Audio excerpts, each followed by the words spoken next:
La Communauté européenne et la région Nouvelle-Aquitaine vous présentent le programme HCT. Il porte sur la sécurité des personnes lors d'incidents de vol des aéronefs. Le financement de ce projet s'intègre dans le programme CPER-FEDER, et plus spécifiquement le volet transport. La Communauté européenne et la région Nouvelle-Aquitaine se sont associées pour cofinancer ces recherches menées au service de l'aéronautique en région. Deux partenaires régionaux, collaborateurs de longue date, se sont une nouvelle fois associés pour mener cette étude. Le pilote du programme est la société de recherche Rescol de Pessac et plus spécifiquement l'antenne de Rochefort, ville où ont été réalisés les essais. La société Rescol a travaillé avec l'Institut Péprime du Futuroscope. Cet institut est un laboratoire piloté par le CNRS, en convention avec l'école d'ingénieurs ISA et ANSMA et l'Université de Poitiers. Dans ce programme, ces deux partenaires ont mis en commun leur savoir-faire pour rendre opérationnel et valider un banc de test de choc, capable d'appréhender l'impact de tête contre le mobilier d'un intérieur d'avion. Sur la base expérimentale générée par ce banc, l'élaboration de modèles numériques prédictifs a été envisagée, au service de la conception virtuelle prédictive. C'est un outil essentiel pour les ingénieurs des bureaux d'études, dans des phases d'innovation et d'optimisation.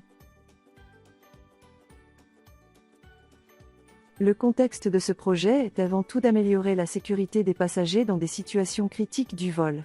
Dans un contexte d'économie de l'énergie, une des pistes continuellement suivies par les ingénieurs concepteurs est l'allègement des structures. Mais aujourd'hui, l'intégration de matériaux recyclés ou biosourcés est un nouvel enjeu, que les ingénieurs doivent appréhender au mieux, pour construire des structures compétitives. Dans le projet HCT, deux enjeux spécifiques ont été abordés. Le premier est d'élaborer les outils nécessaires pour maîtriser les impacts de la tête d'un passager avec le mobilier intérieur, comme une paroi de cabine ou le dossier du siège, situé devant le passager. La conception de nouvelles structures optimisées, élaborées avec de nouveaux matériaux, nécessite des modèles numériques fiables et prédictifs.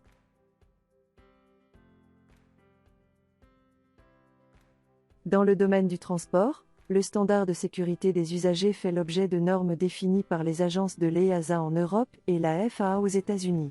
Elles ont pour objet de prévenir les blessures dues au choc, comme des lésions internes et plus spécifiquement les contusions, les hémorragies, les fractures externes, les coupures et déchirures.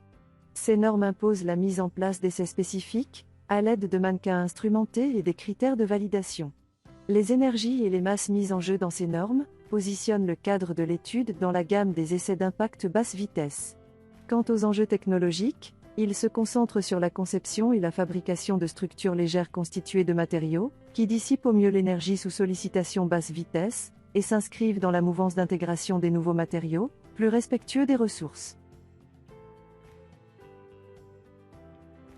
Un des principaux critères de validation, proposés dans le secteur des transports, est le critère HIC, c'est un critère d'évaluation de blessure de la tête.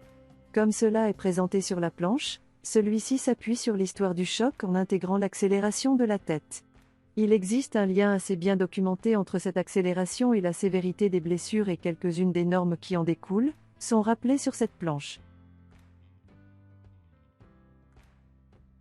Les structures intérieures dans les avions font appel à des composites, qui présentent des propriétés spécifiques élevées. Le diagramme proposé dans le livre d'HB positionne ces familles de matériaux par rapport aux autres gammes de matériaux. Leurs propriétés en rapport avec leur masse sont un de leurs points forts pour le gain de masse. Ce gain recherché est un des leviers majeurs pour relever les défis d'économie d'énergie et des émissions de dioxyde de carbone, mis en avant dans l'accord de Paris en vigueur depuis 2016. C'est le premier traité juridiquement contraignant, qui a été confirmé par le dernier rapport du GIEC d'avril 2022, ou encore la toute récente 27 pesos colombiens en Égypte. Comme l'impact sur l'environnement est grandement attribuable au transport, les ingénieurs doivent apporter des solutions innovantes et réellement efficaces en croisant les contraintes environnementales et de compétitivité des futures structures.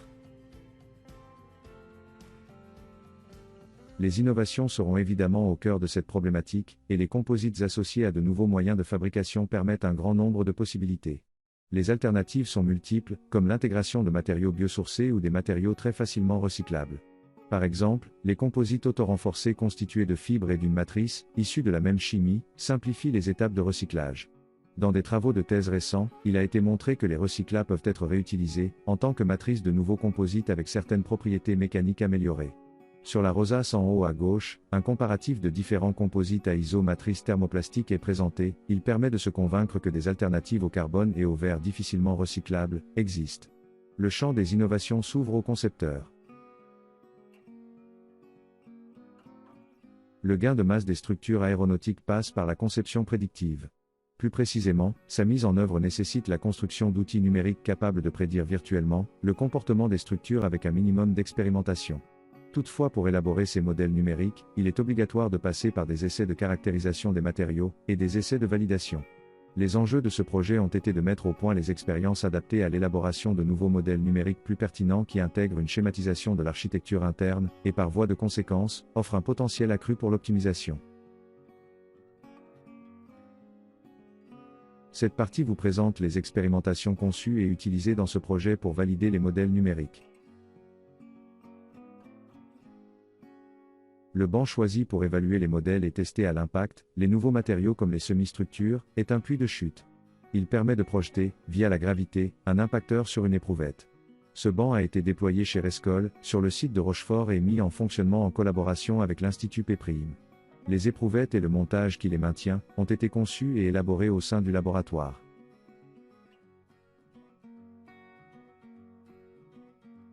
Sur ces images, vous pouvez voir le banc avec une vue rapprochée à gauche de l'image. Sur celle de droite, son positionnement au sein du marbre d'essai sur structure du site de Rochefort est présenté. Plus particulièrement, la cabine de protection de l'ensemble du dispositif expérimental est visible. La vidéo est un enregistrement d'un essai typique d'impact.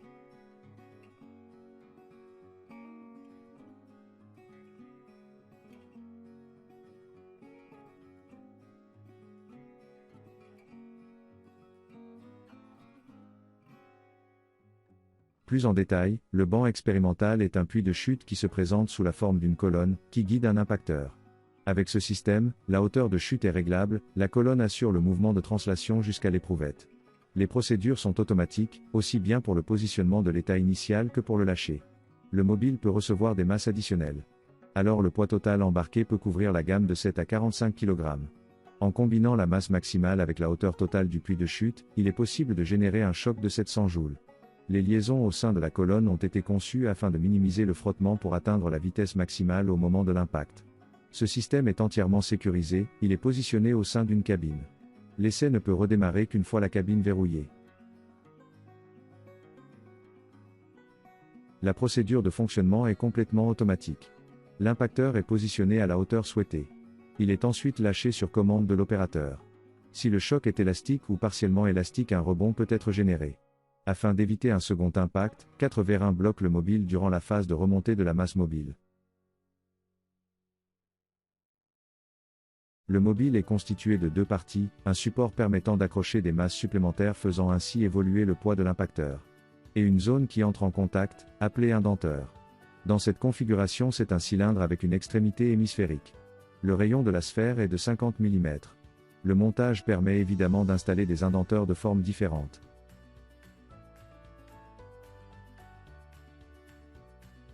Sur le banc sont installés des systèmes de mesure du déplacement de la partie mobile. En tête du puits de chute, un capteur d'une résolution de 100 micromètres permet de suivre le déplacement sur tout le trajet de la chute de l'impacteur. À proximité de la zone d'impact, un second capteur plus précis permet un enregistrement fin de la cinématique de l'indenteur pendant la phase de choc. Il permet d'enregistrer le déplacement à 1 micromètre et demi près. En ce qui concerne la force, un capteur est installé entre l'indenteur et le support des masses mobiles. Il permet d'enregistrer la force générée par l'éprouvette sur le mobile pendant le test. Il est adossé à cette partie mobile, une mesure de la vitesse incidente. Les enregistrements s'effectuent à une fréquence élevée afin de capter tout l'historique du choc. Sur la partie basse du banc de test, sont installés les montages qui supportent les échantillons. Ce support a pour objectif de maintenir le spécimen pendant le choc, en lui imposant une partie de la cinématique via les conditions aux limites. Dans notre cas, il a été choisi d'impacter des plaques qui sont montées en appui sur un support assurant le maintien, et laissant l'espace nécessaire à la métrologie. La plaque est ainsi tenue sur deux de ses côtés se faisant face. Le système bloque ce mouvement par des brides de serrage. La conception du support a été réalisée en intégrant des contraintes de métrologie, de résistance et de raideur. Le dimensionnement réalisé au laboratoire s'est appuyé sur des modèles géométriques de CAO et des simulations numériques. Les conditions maximales correspondent ici à un choc de 140 joules, généré par un impacteur de 70 kg à une vitesse de 2 mètres par seconde. Avec les propriétés mécaniques fournies par les fournisseurs matières, un prédimensionnement a permis de valider ce type de montage.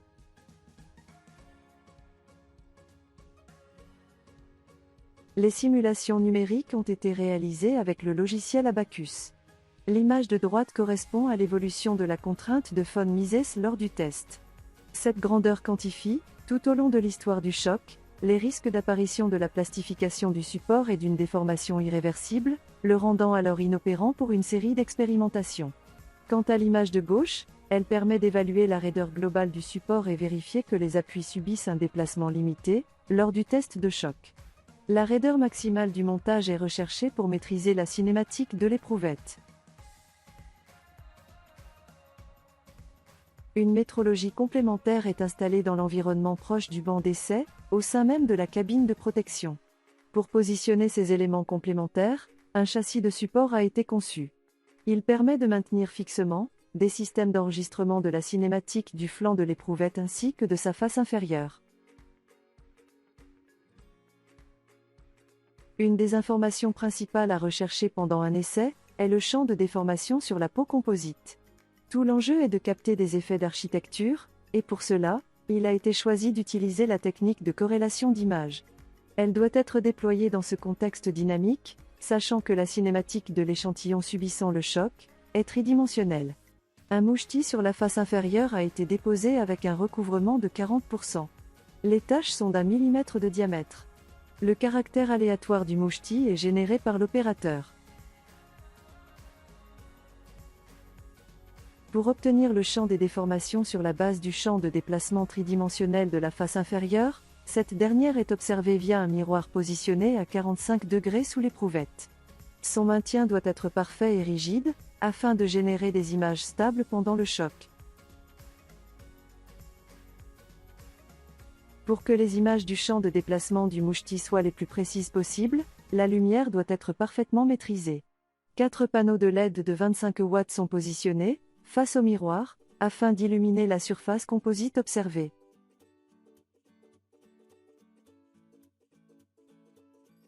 Le champ de déplacement tridimensionnel de la face inférieure est enregistré via 2 caméras rapides. Elles sont capables d'enregistrer 5000 images par seconde avec une définition de 1024 par 1024 pixels. Ces caméras sont liées rigidement au support et leur positionnement angulaire est déterminé via une procédure de calibration. Par stéréoscopie d'image, il est ainsi possible de remonter au déplacement.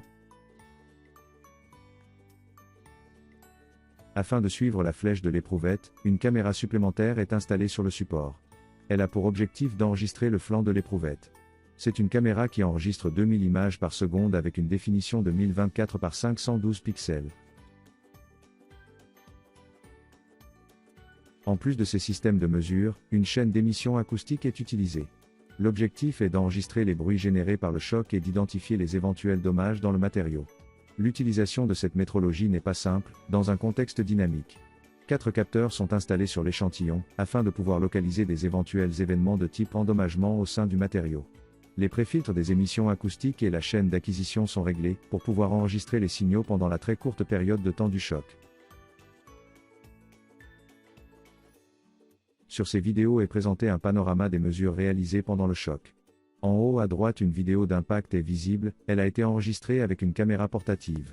En dessous, la cinématique du flanc de l'éprouvette pendant le test est affichée. On perçoit l'impacteur qui génère une flexion de l'échantillon.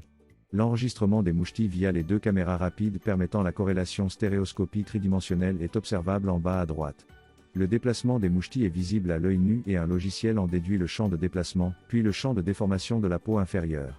En bas à gauche, la réponse globale de l'essai est tracée dans un graphe reliant la force en fonction du temps, et le déplacement en fonction du temps. En ce qui concerne le déplacement, la courbe bleue correspond à la mesure réalisée par le capteur du banc, la courbe orange est celle déterminée par la corrélation. En haut à gauche est représenté l'historique du champ de déplacement sur toute la zone observée via le miroir.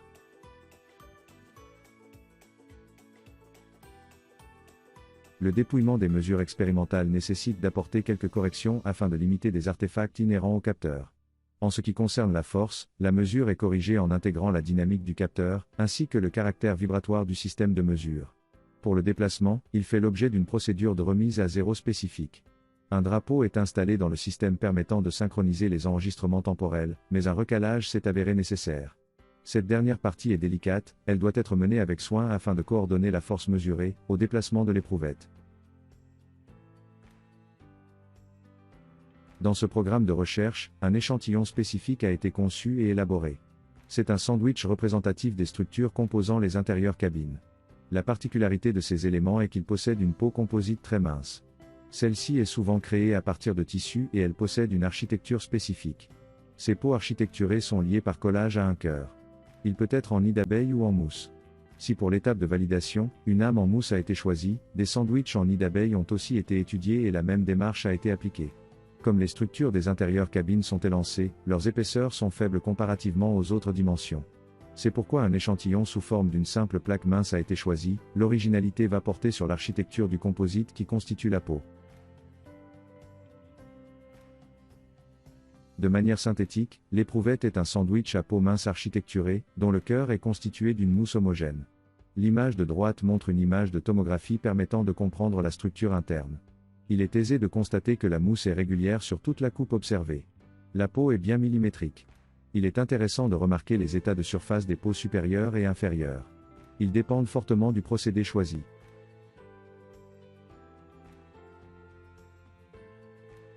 La peau est en composite, c'est une stratification de plis qui sont déposés successivement pendant l'étape de fabrication.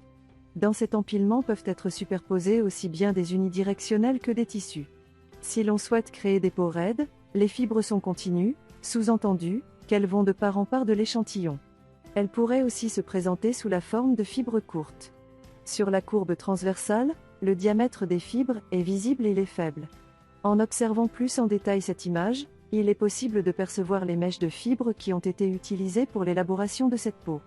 L'avantage de la famille de matériaux composites est de pouvoir utiliser toutes sortes de fibres, de nature très différentes comme des biosourcées ou des recyclées, de les mixer dans des assemblages hybrides. Ces fibres pouvant être sous forme de plis unidirectionnels ou de tissés. Les possibilités sont vastes. Afin de maîtriser au mieux l'architecture de l'échantillon, un procédé moderne a été sélectionné. Il fait appel à un robot, qui permet d'élaborer une structure interne par placement de fibres. Comme vous le voyez sur la vidéo, le robot dépose une mèche pré-imprégnée, sur une préforme par passes successives. Les séquences de dépôt de ces mèches permettent de générer des unidirectionnels comme des stratifiés avec des architectures croisées, qui s'apparentent à des tissés. Il peut être envisagé de réaliser des dépôts hybrides impliquant des fibres de différentes natures. Il a été fait appel à la société Havel, située à Lorient, pour réaliser les échantillons. Nous remercions cette société pour tous les conseils apportés dans la conception et les choix techniques, relatifs aux échantillons. Une fois le placement de fibres réalisé par le robot, la structure est installée dans un autoclave pour y appliquer un cycle de cuisson de la résine. Des échantillons sont posés sur une plaque avec tout l'accastillage nécessaire, afin d'obtenir la géométrie souhaitée, et une cuisson optimale. Deux configurations ont été envisagées. La première, fait appel sur la partie supérieure de l'échantillon, à une bâche permettant d'appliquer la pression générée par l'autoclave. Une seconde configuration, intercale une plaque entre l'échantillon et la bâche de pression. L'ajout de cette plaque de calfeutrage modifie l'état de surface, comparativement à la configuration où uniquement une bâche externe est utilisée. Pour créer les éprouvettes d'impact, une découpe de type jet d'eau a été choisie. Son avantage est de pouvoir obtenir des bords de coupe parfaits. C'est une condition nécessaire pour éviter les ruptures prématurées lors du choc. Si des défauts de découpe venaient à être générés lors de cette étape, ils seraient initiateurs d'endommagements précoces. Plusieurs architectures ont été imaginées pour cette éprouvette de validation. L'idée principale est de créer des pots à isoraideur, tout en modifiant la séquence de dépôt des mèches réalisée par le robot. Ainsi, différentes alternances dans la direction longitudinale et transversale d'empilement des mèches ont été réalisées. Comme la condition d'ISO-Raider est recherchée, le nombre de plis est équilibré. Au total, ce sont 9 configurations qui ont été sélectionnées. Comme cela a été présenté précédemment, 2 protocoles de cuisson ont été imaginés avec ou sans la plaque de calfeutrage. Pour toutes ces éprouvettes, la peau qui entre en contact avec l'impacteur possède la même structuration. Les conditions de choc sur cette face qui entre en contact avec l'indenteur seront donc toutes identiques entre tous les échantillons. Les différentes configurations envisagées concernent la peau inférieure, peau sur laquelle les mesures de champ sont réalisées. Comme les peaux inférieures sont élaborées à ISO-Raider, l'ordre de grandeur des flèches entre les diverses configurations sera comparable, voire identique. Tout l'enjeu de la métrologie est de pouvoir capter via le miroir et les caméras les nuances générées par les architectures sur les champs de déplacement et de déformation des peaux inférieures. Avant de réaliser les essais, un bilan de santé matière a été réalisé. Des tomographies précises ont été conduites, ainsi que des observations optiques. Dans la mousse, le nombre de défauts est très faible. Ceux-ci sont très localisés et leurs dimensions sont telles qu'ils n'impacteront par le comportement global de l'éprouvette. En ce qui concerne le composite, une très faible porosité a été observée, elle est micrométrique. L'interface entre la mousse et le composite semble parfaite. Les échantillons ont ainsi tous été validés avant les tests d'impact. Dans ce projet, les objectifs fixés par les partenaires sont de pouvoir distinguer l'influence de l'architecture du composite sur la réponse à l'impact. Comme cela a été présenté précédemment, toutes les peaux sont à ISO-Raider, et seule l'alternance des couches longitudinales et transversales change. L'objet principal d'intérêt s'est porté sur l'évolution du comportement du composite, en fonction de l'architecture. De manière secondaire, la résistance est également étudiée en analysant les courbes macroscopiques, et en observant les modes de rupture. Le protocole utilisé lors des expérimentations a été élaboré en prenant en compte les limitations du banc de puits de chute. L'énergie est fixée via la hauteur de l'impacteur et sa masse. Cette hauteur influence directement la vitesse du choc. L'ensemble des 3 caméras doit permettre de caractériser le plus finement possible le champ de déplacement tridimensionnel, car le champ des déformations de la peau inférieure en découle directement par calcul. L'acoustique du choc enregistré doit apporter des informations complémentaires concernant l'endommagement. La comparaison de tomographies réalisées avant et après le test permet d'identifier les mécanismes de rupture. Durant les campagnes d'essais réalisées sur le site de Rochefort, 18 architectures différentes ont été testées avec 3 énergies incidentes. Sur les graphes présentés sur cette image, les énergies incidentes sont en bleu, celles absorbées en rouge, et celles réfléchies en vert. Ces quantités ont été déterminées pour chacune des architectures. Il s'avère que vis-à-vis de cette mesure globale, les réponses des différentes architectures sont très proches, les écarts sont du second ordre. Il est possible de détecter la rupture de certains échantillons, celle-ci est notifiée par des cases hachurées. Les ruptures n'apparaissent pas toutes au même niveau d'énergie, suivant les différentes configurations. En ce qui concerne la réponse globale, il est nécessaire d'analyser les courbes de réponse force-fonction du déplacement. Elles sont tracées et superposées pour les différentes configurations. Les formes des réponses sont similaires pour toutes les éprouvettes. En revanche, des écarts visibles apparaissent en ce qui concerne la force maximale et le déplacement maximal. La seconde rangée de graphes met en évidence ces écarts, via un zoom de la partie supérieure des courbes. À droite, nous observons une réponse avec rupture, la chute de la force est brutale, elle est très facilement identifiable. Bien que ces mesures soient globales, il a été possible de mettre en évidence les effets de l'architecture. La limite de rupture en termes d'énergie, de force et de déplacement a été caractérisée et il dépend de l'architecture.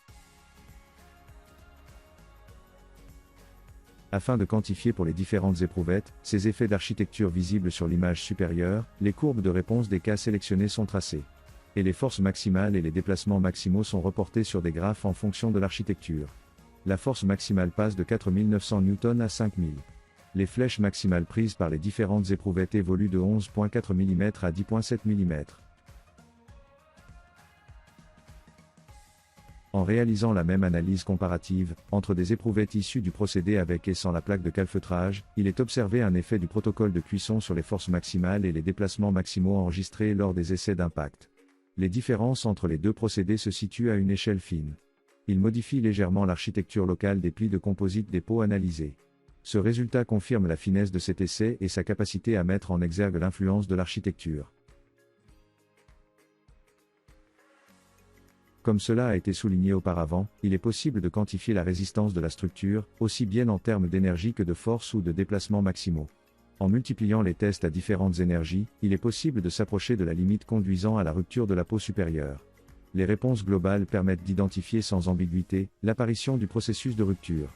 Les modes de rupture ont été analysés par des observations optiques locales associées à des tomographies. La flexion durant le choc génère 3 types de chargement. La peau supérieure est en compression, la peau inférieure est en traction, et autour de l'impacteur cylindrique un cisaillement du sandwich est généré. Des fissures sont clairement visibles dans la zone proche du cisaillement et cela donne les premières indications quant au scénario d'endommagement.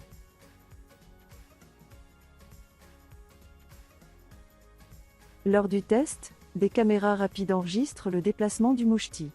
Par corrélation, le champ de déplacement est calculé. Sur l'image de gauche, le déplacement dans la direction longitudinale est représenté en niveau de couleur. Sur l'image de droite, le champ de déformation est tracé, rappelons qu'il est calculé à partir du champ de déplacement. Les variations temporelles correspondent à la durée du choc. En première analyse, il semble assez opportun d'associer à l'architecture les fluctuations des champs de déformation et de déplacement qui apparaissent sur les images. Pour aller plus loin dans l'analyse, sur cette image, l'architecture de l'éprouvette et les champs mesurés ont été superposés schématiquement. Cette superposition confirme la remarque précédente. Les gradients de couleur associés aux gradients des déformations sont bien en relation avec les architectures des mèches déposées par le robot. L'image de gauche est une alternance d'une mèche transversale et longitudinale et celle de droite une alternance de 2 mèches. La réponse locale permet donc de mettre en évidence l'effet de l'architecture sur le champ des déformations. Cependant, cette analyse est uniquement qualitative. Elle s'appuie sur l'observation des gradients de couleur mis en corrélation avec l'architecture. Toutefois, ce n'est pas suffisant, il faut nécessairement pousser plus en avant l'analyse. Sur la base des images enregistrées, une transformée de Fourier du champ de déplacement a été réalisée. C'est une transformée spatiale qui permet de capter les fluctuations fréquentielles suivant les 2 dimensions des champs. Sur le graphique de gauche, a été rappelé le champ qui a servi de base à l'analyse. Les courbes du centre et à droite donnent l'amplitude en fonction de la fréquence. Plusieurs pics apparaissent, le premier est en lien direct avec le motif, les suivants sont des artefacts de la transformée de Fourier. Ils correspondent à un repliement du spectre, associé à la taille limite de la fenêtre d'analyse. La comparaison des 2 graphes permet d'évaluer l'effet du procédé. Un résultat similaire a été obtenu avec le champ de déplacement perpendiculaire au plan de l'éprouvette. Les 3 pics représentant le motif, le repliement et celui dû à l'échantillonnage, apparaissent systématiquement. Tous ces résultats sont identiques sur les différentes composantes du champ de déplacement. Sur cet échantillon spécifique, des pics supplémentaires apparaissent sur l'éprouvette cuite avec uniquement une bâche. Toutefois, sa jumelle cuite avec une plaque de calfeutrage ne présente pas les mêmes pics fréquentiels. Il est raisonnable de penser que ces pics sont bien inhérents au procédé. La conclusion sur la réponse locale est que l'effet d'architecture a été identifié. Ce résultat complète les effets observés sur les mesures globales. Via une transformée de Fourier, il a été possible de démontrer que les fluctuations de l'image étaient dues à l'architecture. Ce qui sous-entend qu'il est maintenant possible de comparer ces champs de déformation entre les différentes configurations pour capter et quantifier ces effets.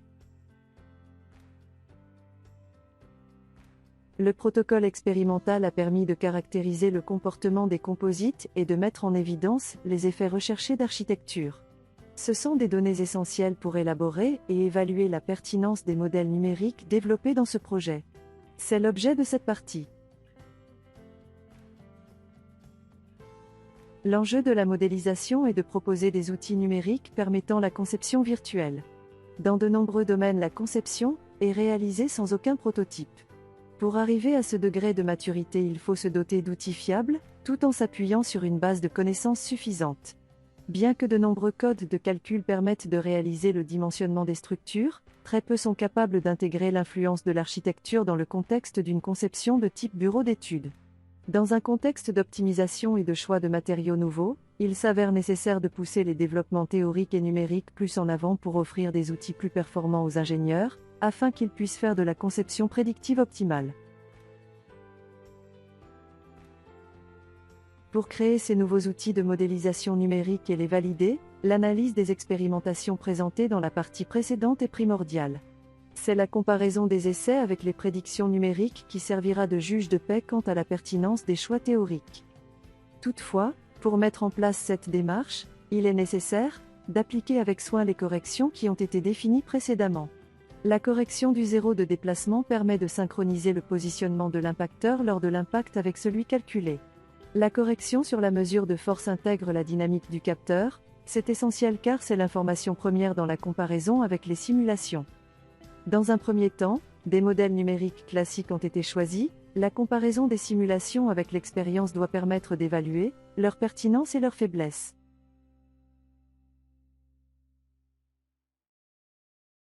Deux conditions sont envisagées pour cette étape en amont. Elles se différencient par les conditions aux limites imposées. Dans la première configuration, l'éprouvette est simplement posée sur le banc, alors que dans la seconde l'éprouvette est en appui sur deux de ses côtés opposés.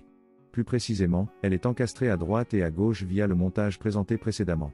Pour évaluer la robustesse de notre protocole, 3 matériaux sont testés. Les propriétés des matériaux sont issues de la littérature. Les modèles décrivant les peaux sont des modèles orthotropes et celles-ci sont vues comme des milieux continus homogènes. Les simulations dynamiques sont réalisées avec un algorithme explicite et en supposant le contact parfait.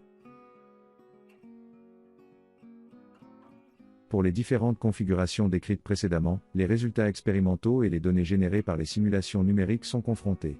Des analyses fréquentielles sont conduites afin d'évaluer les réponses spectrales, expérimentales et numériques. Dans ces réponses spectrales, les capacités du modèle à appréhender les réponses modales de l'éprouvette ainsi que celles du montage sont quantifiables. Les comparaisons sont d'un très bon niveau et prouvent que les outils actuels permettent de rendre compte de la cinématique de l'essai. Bien que cela ne soit pas affiché, ces constatations sont identiques pour les différentes configurations. Comme cela est visible sur les graphes présentés sur cette planche. Les réponses des différentes familles de matériaux sont en parfait accord avec les réponses expérimentales. Et ces résultats ont été obtenus avec les données de la littérature. Les fluctuations observées sur les réponses numériques sont inhérentes à l'algorithme de résolution, ainsi qu'à la gestion du contact. Il résulte de cette étude que les modèles numériques classiques sont très performants. Ils permettent d'atteindre une bonne prédiction de la réponse macroscopique. Cependant, dans les gènes de ces modèles numériques, il n'y a pas l'effet d'architecture. Dit autrement, si nous conduisons ces simulations dans les différentes configurations expérimentales envisagées au préalable à IsoRaider, les réponses seront toutes strictement similaires. Afin d'intégrer l'effet d'architecture et pouvoir prédire les fluctuations qui en résultent sur les champs locaux, il existe plusieurs modélisations possibles. Certaines sont directement implantées dans les codes de calcul industriels, d'autres nécessitent des développements spécifiques. Dans ce qui suit, il est abordé ces différentes possibilités offertes par les outils de la mécanique des milieux continus classiques. L'originalité de l'approche est de représenter le matériau comme l'assemblage d'une structure rassemblant des briques mécaniques classiques pour l'ingénieur des structures. C'est dans cet assemblage de briques que l'accroissement des potentialités va se trouver.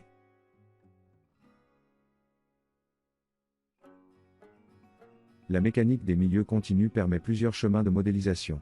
Il se différencie par la description de la structure interne du matériau. L'attention est portée sur les peaux en composite et plusieurs schématisations dans ce cadre conceptuel sont proposées. Rappelons tout d'abord qu'il est recherché un modèle capable de différencier les architectures dans le sens longitudinal et transversal. Pour appréhender les plis composites d'un sandwich, les modèles classiques sont dans la majeure partie du temps homogènes et anisotropes. Le champ de déplacement est décrit par 3 composantes et il est fonction de la position spatiale. Comme les plis sont des structures minces, il est souvent fait appel à la théorie des plaques et des coques, qui représente la cinématique de ce milieu via 3 composantes de déplacement et 3 composantes de rotation.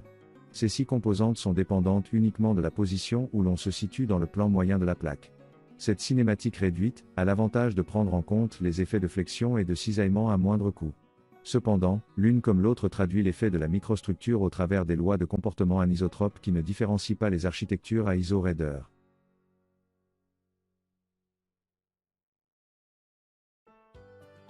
Toujours dans ce même cadre théorique, une alternative est de générer des modèles hétérogènes qui décrivent en détail la microstructure en séparant les phases relatives aux mèches de celles de la matrice intermèche.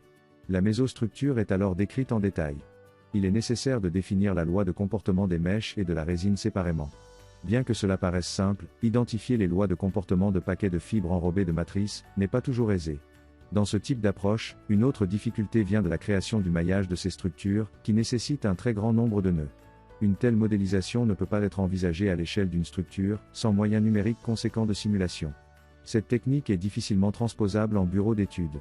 Si elle peut être utilisée sur quelques zones d'intérêt ou par des techniques de changement d'échelle pour appréhender les raideurs du milieu homogène, en aucun cas, il est envisageable de la déployer sur l'intégralité de structures industrielles.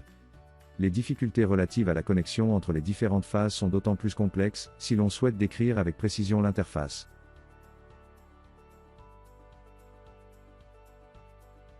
Une alternative est de développer des modèles dits discrets. L'idée est de combiner différentes cinématiques avec des objets numériques destinés à la modélisation de structures. La combinaison de ces éléments doit mimer l'architecture interne du matériau.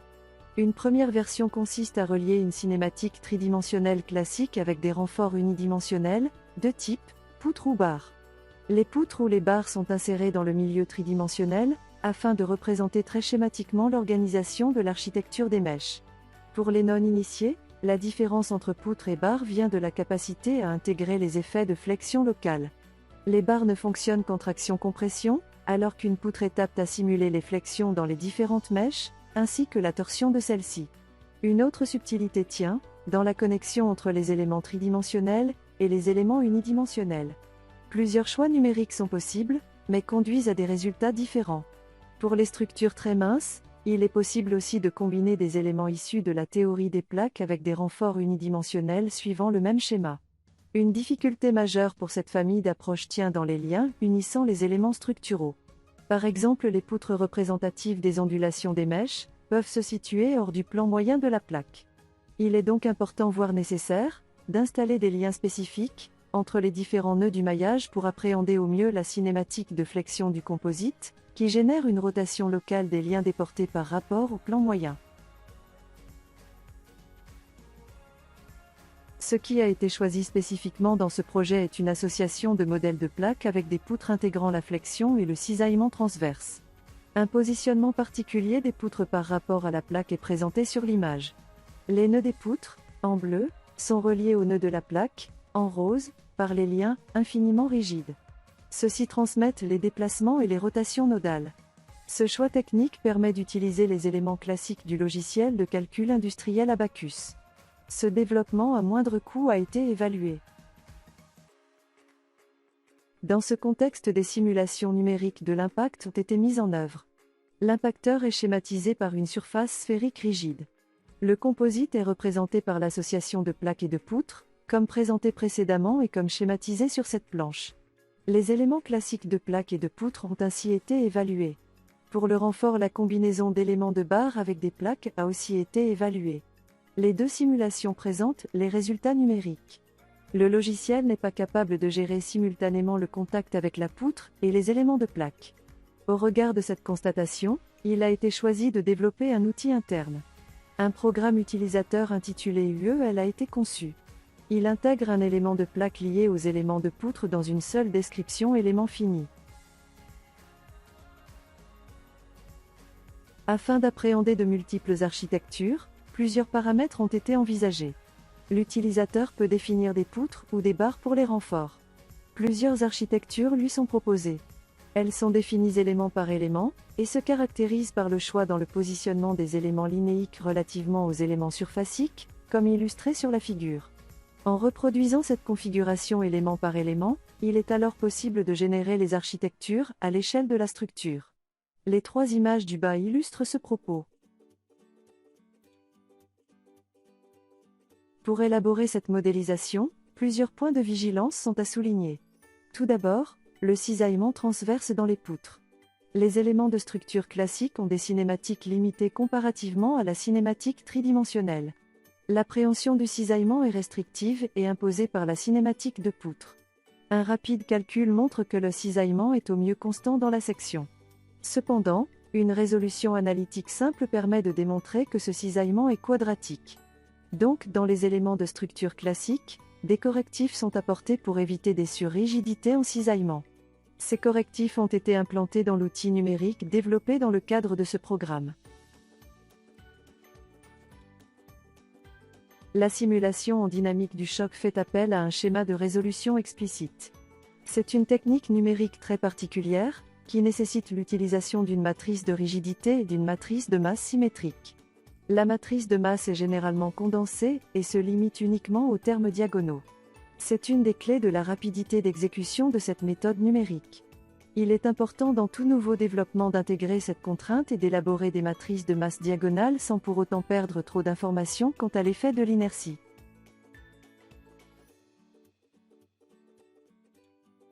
Pour faciliter la convergence des modèles numériques, il a été choisi d'utiliser des éléments équilibrés. Cette condition limite les types d'architecture proposés par la description liant des plaques et des poutres. Au niveau des interfaces, les éléments se partagent alors les poutres, ce qui sous-entend une distribution des rigidités et des masses en quote-part avec les éléments voisins. Dans des configurations plus classiques, nous avons validé la programmation de ces nouveaux éléments.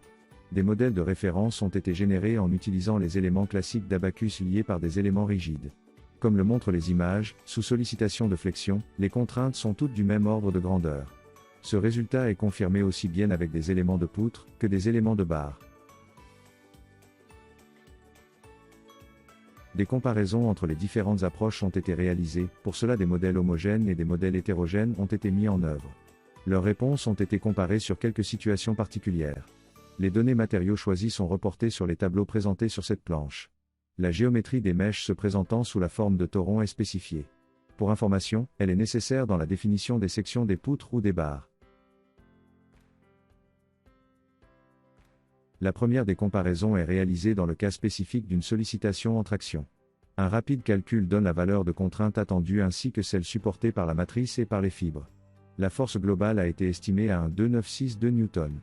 Pour les différentes configurations, les forces estimées ont été reportées sur le tableau en haut à droite. Et les évolutions des contraintes le long de la structure ont été superposées pour les différentes modélisations. De manière générale, il s'avère que l'ensemble des modélisations reproduit assez fidèlement les distributions de contraintes tout au long de cette simple structure. Le modèle hétérogène surestime légèrement la charge. Cependant, il est à noter que le maillage utilisé pour cette structure n'a peut-être pas atteint un état de convergence suffisant. La valeur de la force est très proche de celle estimée analytiquement avec un modèle très simple. En ce qui concerne les contraintes, aussi bien celles des fibres que celles dans la matrice, elles sont d'un ordre de grandeur très proche de ce qui a été estimé analytiquement.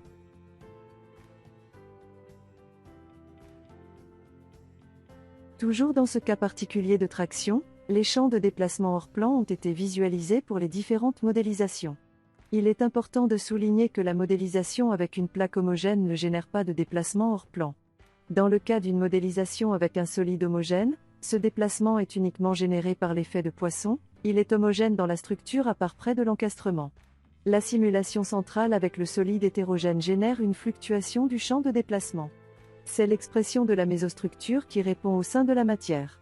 Pour les deux modèles hétérogènes discrets, présentés à droite de l'image, cette variation est aussi appréhendée par la combinaison des éléments structuraux. Il est important de remarquer que la comparaison avec le solide hétérogène n'est pas immédiate, puisque nous avons une observation uniquement de la face supérieure dans le modèle tridimensionnel. En revanche, avec les éléments discrets, il est affiché sur l'image une combinaison du champ hétérogène de déplacement de la plaque et des poutres. À droite de l'image, ces fluctuations sont toutefois visibles.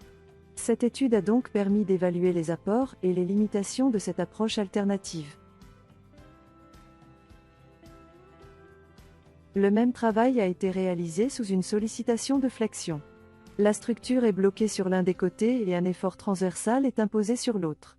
Les mêmes propriétés ont été choisies par rapport à l'étude précédente en traction. Sur le graphe, les différents traits de couleur sont les réponses des différentes modélisations. Il est important de souligner le code couleur appliqué entre la couleur de la courbe de réponse et le cadre qui entoure la modélisation choisie. Les différences de raideur apparaissent entre les différentes schématisations. La raideur la plus faible est obtenue avec des modèles homogènes. Les raideurs les plus élevées avec les modèles discrets. La modélisation hétérogène se positionne entre ces deux familles. Les différences des réponses entre les modèles discrets et le modèle hétérogène sont dues, en première cause à la faiblesse du maillage du modèle avec la description hétérogène complète. En densifiant son maillage, il est attendu un assouplissement dans la réponse et sans aucun doute, un rapprochement avec les prédictions des modèles discrets.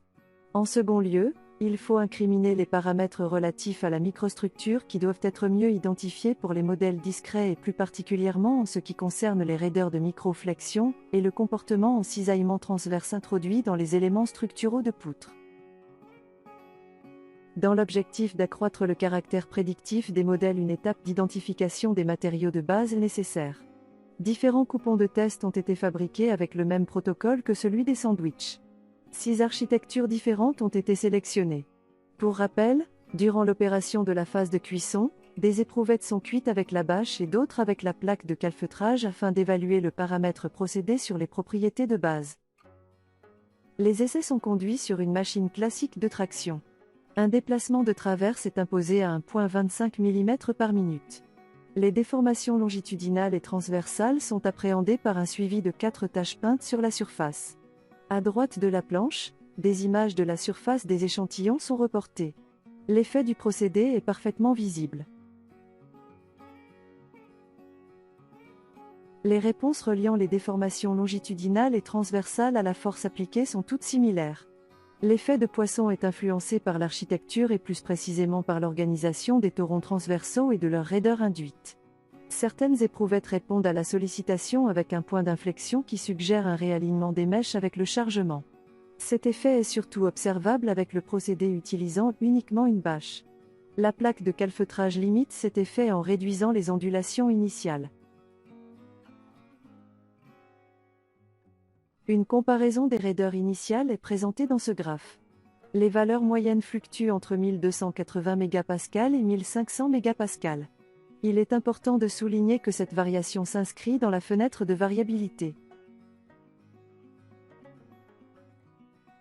Pour mieux comprendre cet effet d'architecture, des observations locales ont été conduites sur les différents échantillons. 2 architectures sont présentées sur cette planche. Sur les images issues du microscope optique, on aperçoit les 2 désorientations distinctes du pli qui supporte la charge. L'effet de la plaque de calfeutrage est très marqué sur le dimensionnel et la forme des plis transversaux.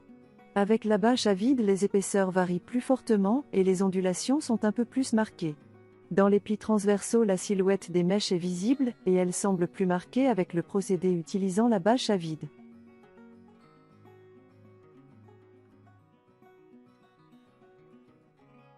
En poussant l'analyse à une échelle inférieure, une estimation de la fraction volumique a été conduite par une analyse d'image. Ces fractions volumiques diffèrent légèrement entre les 2 procédés, qui semblent se confirmer en observant à l'œil les 2 coupes transversales.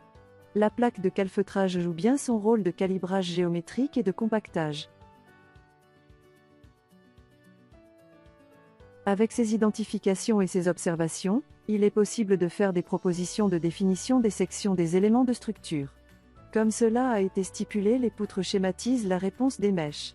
Pour mimer au mieux les raideurs de celles-ci, les dimensions des sections sont calculées pour approcher la fraction volumique et la rigidité de flexion. Il est aussi nécessaire de choisir les coefficients de cisaillement transverse. Ce point est bien plus difficile à appréhender et demanderait des études supplémentaires. Des valeurs classiques ont été utilisées dans cette étude. La géométrie des éprouvettes est appréhendée au mieux en positionnant les poutres suivant des positions proches de celles des mèches dans le matériau. Un soin particulier est apporté pour assurer la continuité des torons dans toute la structure. Pour être au plus près de l'architecture réelle, le modèle discret est positionné par rapport au mort de serrage dans une configuration proche de l'expérimental. Ce travail est à réaliser avec soin car, par savoir-faire, nous savons que la géométrie joue un rôle majeur dans la réponse de la structure. Le champ numérique du déplacement sous un chargement de traction est représenté dans cette visualisation. L'image du dessus montre le déplacement transversal, et l'effet de Poisson est quantifiable. Au centre, c'est le déplacement hors plan qui est visualisé avec des effets non négligeables. L'image du bas met en évidence le gradient du champ de traction. La force pour un déplacement imposé donné est comparée à l'expérimental. La prédiction est assez bonne pour la peau A, c'est moins le cas pour la peau B qui possède une ondulation plus marquée. L'influence du coefficient de cisaillement transverse est notable pour cette peau B. En ce qui concerne la mousse, hormis la densité, très peu d'informations étaient disponibles. Comme cela a été présenté au préalable, Très peu de défauts sont visibles et la mousse semble très homogène. En découpant quelques échantillons spécifiques, des essais de compression ont été menés sur une machine classique en appliquant différentes vitesses de chargement. Avec un modèle assez simple et classique, il a été possible de reproduire les réponses du matériau.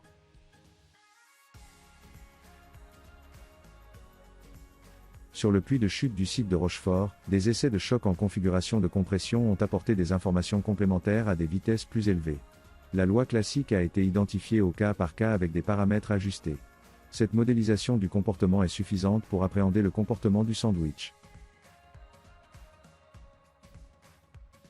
La déformation résiduelle post-impact a été quantifiée par des mesures de profil. Il s'avère que la simulation numérique fournit des résultats d'un très bon ordre de grandeur.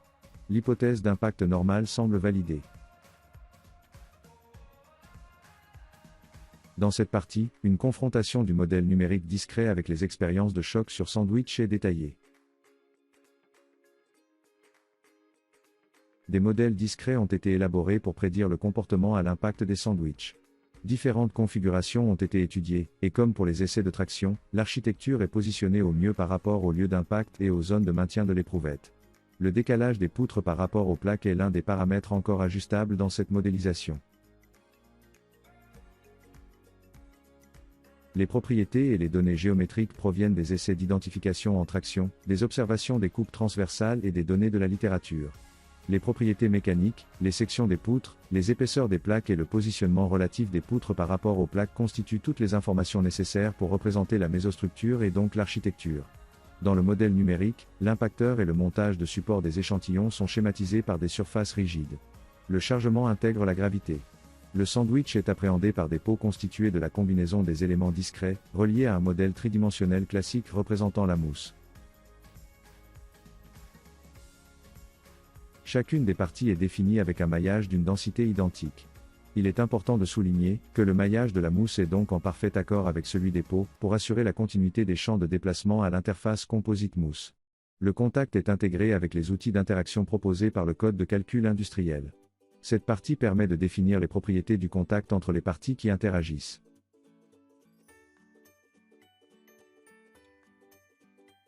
Des réponses ont été générées avec différents paramètres de décalage de la poutre par rapport à la plaque. Ce décalage est exprimé en pourcentage de l'épaisseur de la plaque. Son effet apparaît sur les réponses visualisées, et il agit plus spécifiquement sur le point maximal de la courbe. L'effet de l'architecture est ainsi schématisé et les plages de variation calculées sont très proches des variations expérimentales. Le paramètre de correction du cisaillement transverse joue un rôle assez secondaire quant à la réponse globale. L'utilisation de poutres ou de barres ne modifie qu'à la marge les réponses numériques. Sur ce tableau sont reportées les variations de la force maximale et de déplacement maximal en lien avec des variations des données d'entrée du modèle. L'effet d'architecture peut être comparé, et s'il est quantifiable, le niveau est d'un ordre de grandeur légèrement inférieur comparativement à l'énergie d'impact. Cependant, il peut être affirmé que le modèle discret répond à l'enjeu d'intégration de l'influence de l'architecture dans le comportement de peaux minces de sandwich. La confrontation des réponses globales des essais de choc avec les prédictions numériques est très satisfaisante pour les trois niveaux d'énergie testés. Les réponses sont très proches tout au long du choc. Les points limites des courbes sont très bien appréhendés. Les variations observées sur les forces maximales et les déplacements maximum, suivant les différentes architectures, sont reproduites avec un bon ordre de grandeur. Une identification plus fine devrait permettre de limiter les écarts entre le numérique et l'expérimental. En ce qui concerne les champs locaux, la comparaison est plus difficile. Sur ces animations, l'évolution pendant l'impact du champ de déplacement dans la direction longitudinale est tracée. À droite, c'est le résultat de la corrélation expérimentale et à gauche la prédiction numérique. Les variations à l'échelle de la structure sont bien reproduites et les ordres de grandeur retrouvés. La simulation est plus souple en comparaison avec la réponse expérimentale. Les variations observées sur le champ de déformation ne peuvent pas être facilement visualisées dans le modèle numérique. Une partie de la composante de déformation est portée par les poutres. La corrélation d'images appliquée au modèle expérimental traite le milieu comme continu et met en évidence des fluctuations uniquement sur la base de la mesure. Cependant, les allures des gradients sont très ressemblantes. Dans la direction transversale, les déplacements sont bien plus faibles, et les champs numériques reproduisent assez fidèlement l'expérience. Le modèle discret met en exergue des localisations entre les poutres. Le déplacement transversal généré par l'indentation semble plus localisé dans le modèle numérique. On retrouve la plus grande souplesse de l'approche dans ce résultat. Dans le contexte d'un autre programme de recherche, cette démarche a été conduite pour intégrer des nouveaux matériaux dans une structure d'intérieur cabine. Une illustration d'un autre modèle discret est abordée.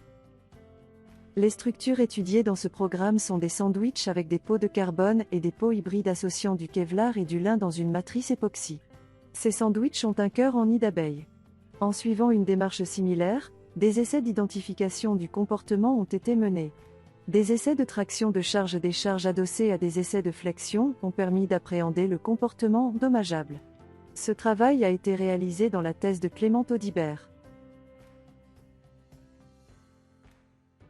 Le focus de l'étude s'est concentré sur la capacité du nid d'abeille à amortir le choc.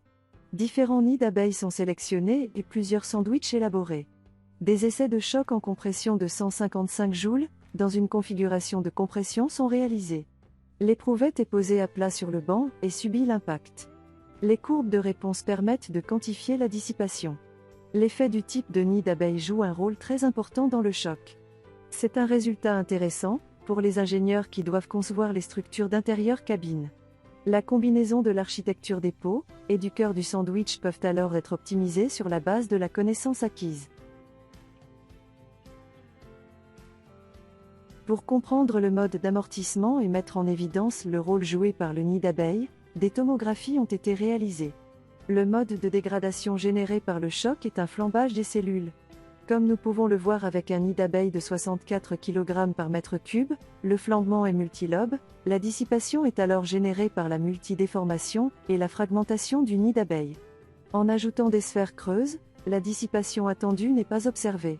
Bien que les sphères rompent et participent à l'amortissement, dans le même temps ils bloquent la déformation du mode de flambage. En augmentant la densité, le mode reste localisé et ne se déploie pas.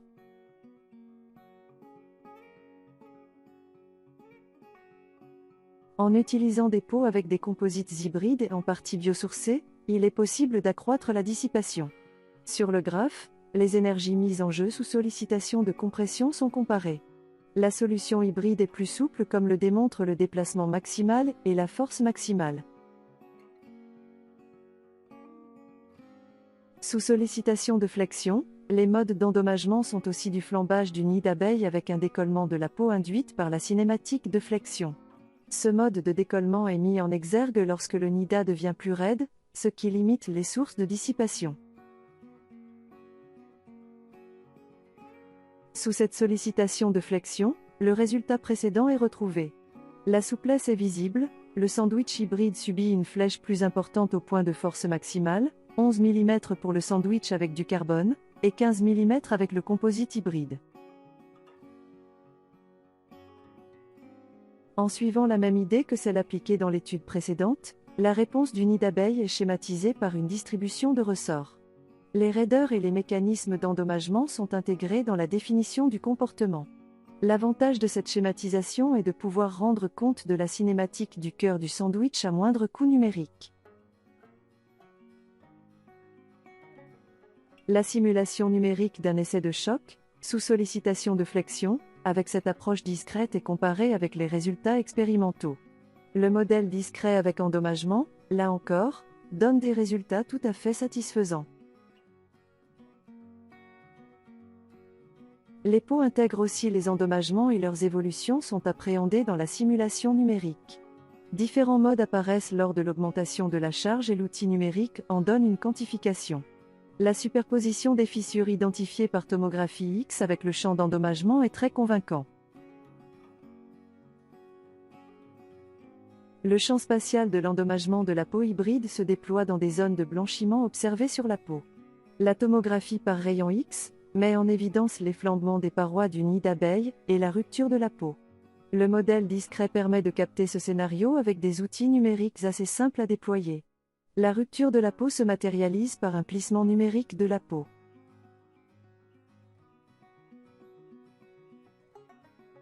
La cinématique du sandwich pendant le choc est présentée dans cette vidéo. Comme on peut le voir, les ressorts interagissent avec la peau dans les phases ultimes de l'impact. Sur les images de droite, la cinématique du nid d'abeille captée par une caméra rapide est très similaire à la cinématique du champ de ressort.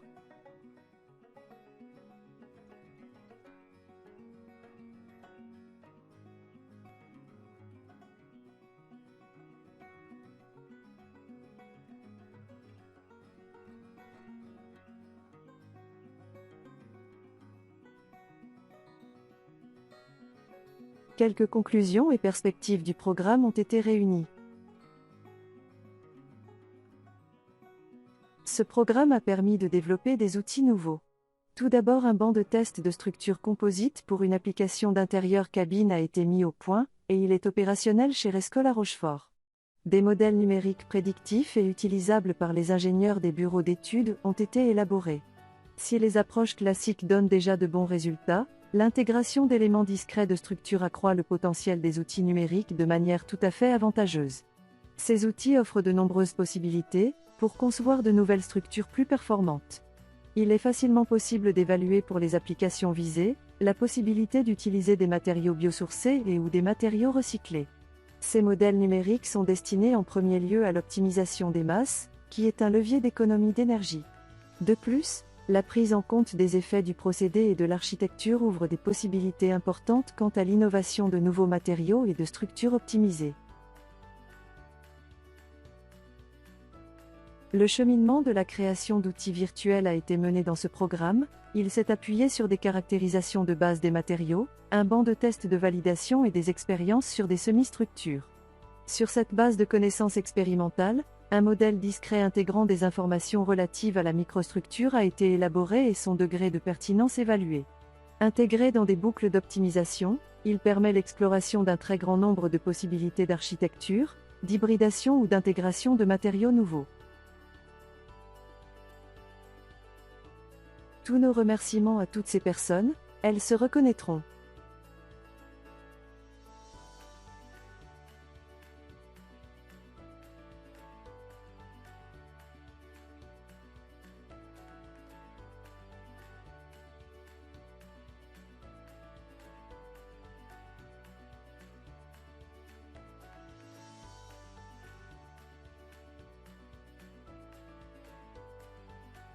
Pour conclure, une mention spéciale au doctorant Maxime Merle qui a réalisé un travail apprécié par la communauté scientifique. C'est une réelle satisfaction rendue possible grâce à ce programme.